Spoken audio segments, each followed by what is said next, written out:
Bonjour, dans cette vidéo, nous allons aborder le contrôle du poids. Ce que cela signifie, quelques explications, les causes de la prise de poids, leurs conséquences, les conseils et l'utilité des substituts de repas. Toutes les tranches d'âge sont concernées. Le contrôle du poids fait partie des principaux facteurs de bonne santé. Le contrôle du poids signifie qu'il faut quotidiennement que les apports caloriques correspondent aux dépenses énergétiques. Il y a prise de poids s'il y a des apports caloriques excessifs et des dépenses énergétiques insuffisantes et inversement pour la perte de poids. La surcharge pondérale et l'obésité augmentent quasiment dans tous les pays du globe, ce qui prouve qu'elles ne sont plus uniquement fonction de la richesse du pays. L'urbanisation peut entraîner une baisse des possibilités d'activité physique, donc une majoration de la sédentarité. Les changements dans les habitudes alimentaires et la plus grande accessibilité aux produits mal équilibrés, voire transformés, sont des facteurs de la surcharge pondérale et de l'obésité, aussi bien chez les adultes que chez les enfants.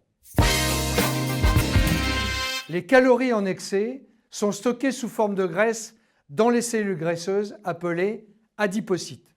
Si dans la vie quotidienne, les apports énergétiques sont supérieurs aux dépenses, la prise de poids évolue en deux mécanismes. Premier mécanisme, une phase dynamique. Le poids augmente, les adipocytes se remplissent de graisse. Secondairement, une phase statique. Le poids reste élevé, les adipocytes se multiplient, ce qui amplifie la capacité de stockage des graisses de l'organisme et crée les conditions d'une prise de poids supplémentaire.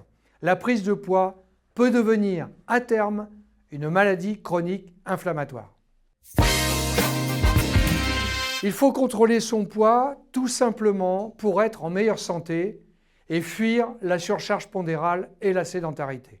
Car la situation actuelle de notre alimentation est alarmante, avec de nombreux excès et certaines déficiences très connues. Pour contrôler le poids, il faut donc associer une alimentation saine et équilibrée, permettant de mieux contrôler les apports caloriques, un mode de vie sain et actif permettant de mieux contrôler les dépenses énergétiques, une bonne éducation alimentaire et de la motivation, et enfin l'utilisation de produits nutritionnels comme alternative pratique pour aider à atteindre ce triple objectif. Il y a tout d'abord l'indice de masse corporelle, l'IMC, qui est égal au poids en kilos divisé par la taille au carré en mètres. Il y a ensuite la mesure du périmètre abdominal qui se fait entre la crête iliaque et la dernière côte. L'obésité abdominale se situe à partir d'un tour de taille supérieur à 88 cm pour une femme et 102 cm pour un homme. Et il y a enfin la balance à impédance-métrie qui permet notamment d'analyser le taux de masse grasse, la masse maigre, qui est la masse musculaire, et la masse hydrique. Les causes sont multiples. Citons l'alimentation déséquilibrée, le manque d'activité physique, l'arrêt du tabac, la consommation d'alcool excessive et régulière, les facteurs génétiques, notamment liés à l'obésité, certains médicaments, notamment les antidépresseurs, la ménopause, période de modification hormonale chez la femme, la vulnérabilité psychologique et enfin la diminution du temps de sommeil. Il faut savoir que souvent plusieurs de ces causes sont à l'origine de la surcharge pondérale. Et bien là aussi les conséquences sont multiples. Ce sont les maladies cardiovasculaires, c'est le diabète de type 2 ou diabète gras, c'est l'apnée du sommeil, les maladies rénales chroniques, le cancer du côlon, les calculs biliaires, l'arthrose de la hanche, du genou et du rachis lombaire par surcharge. Également les conséquences psychologiques comme l'altération de l'estime de soi. Mais il faut savoir que le meilleur traitement reste la prévention. Eh bien, il faut tout d'abord une approche globale de la perte de poids. Les derniers régimes à la mode, les méthodes de perte de poids flash, la suppression de groupes d'aliments ne sont pas conseillés pour une population générale. Les grands principes nutritionnels à respecter, associe le contrôle de la portion, qui représente la quantité dans l'assiette, donc la valeur énergétique. C'est le facteur primordial du contrôle du poids. Deuxième point, la nécessité de savoir construire un repas. Ce que l'on met dans l'assiette représente la qualité et la densité nutritionnelle.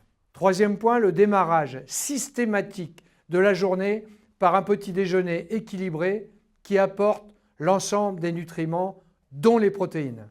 Quatrième point, la recommandation de ne pas sauter de repas et de prendre des encas diététiques. Enfin, la répartition sur la journée des apports énergétiques, par exemple sous la forme de 3 repas principaux et de 2 collations. Mes conseils sont les suivants. Il faut favoriser les bons glucides, le pain, le riz, les pâtes complètes, les céréales. Il faut limiter les féculents le soir et sans sauce ajoutée.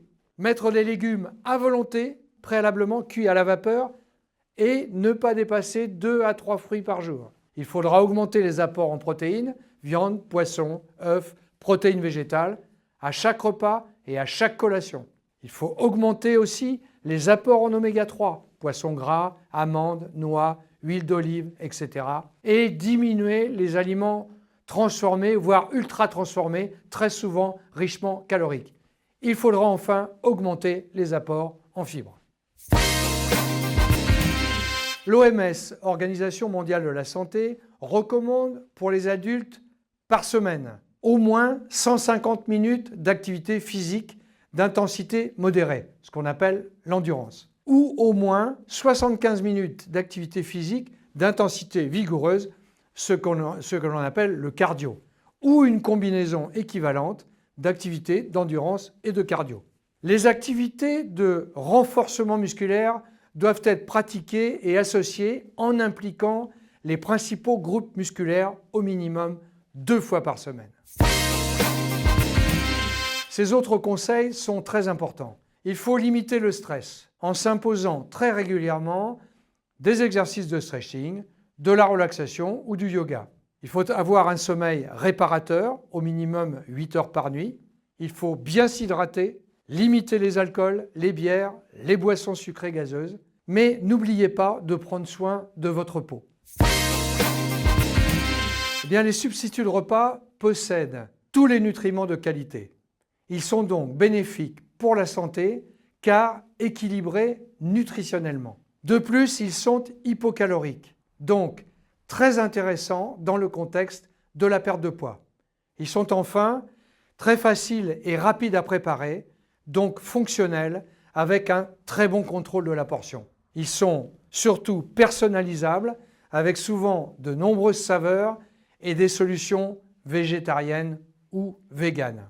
En conclusion, je vous dirais que mieux manger, faire du sport permet de contrôler son poids pour vivre plus longtemps et en meilleure santé.